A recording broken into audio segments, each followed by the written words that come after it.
Hello, everyone. My name is Darlene Magdalinski. I'm from Trucksville, Pennsylvania, which is considered to be NEPA, northeastern Pennsylvania. I'm married with two children. I have a granddaughter named Autumn, and I have a dog named Bella, who I love a lot. I'm a little bit nervous, so please forgive me. I have to do the introductions.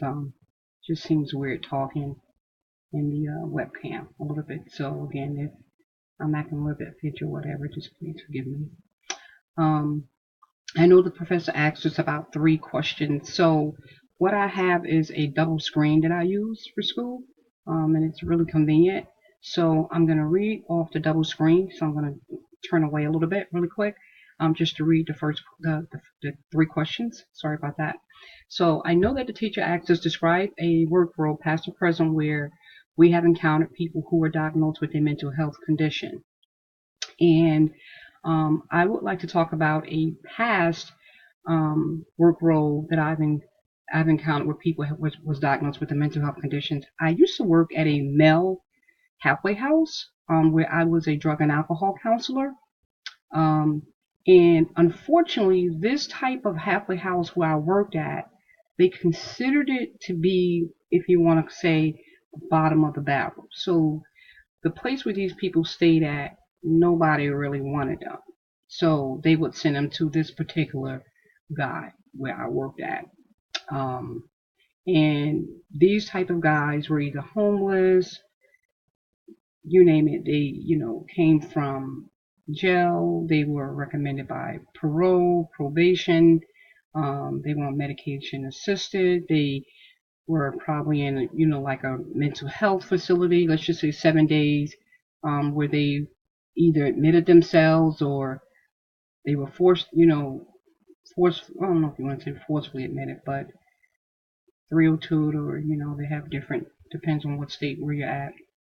But anyway, I've encountered and interacted with these men who have had serious mental health issues, and I really learned a lot from interacting with these guys and understanding their thought process, and actually just wanting to be able to help them.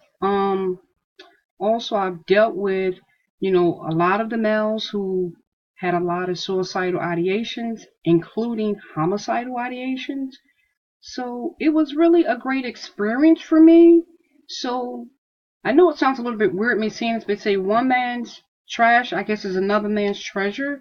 So I would say that from the perspective of it was a great learning experience for me because no, nobody didn't want them, but I did feel like they was treasure, and I did feel like I got the opportunity to learn from these males, and I didn't feel like they was any different than from if they was in a in a more upper class facility, but unfortunately nobody wanted to deal with them. And I know we kind of sort of talked about this um, when I was reading some of the discussion posts, how, some people are frowned upon, with the, dealing with mental health. So honestly, I'm super, super excited about interacting with the class as well as professor about mental health and this topic and the diagnosis and things like that. I did want to mention the other 2 questions, which was related to what ways do you participate in a treatment team to make a DSM-5 diagnosis. I don't, and also in what ways do you work with the practitioner to make a DSM-5 diagnosis? I don't either. So I'm looking forward to interacting with a treatment team as well as a practitioner to be able to gain more experience and also to interact in class to learn more experience about what I am going to learn and what I am going to expect.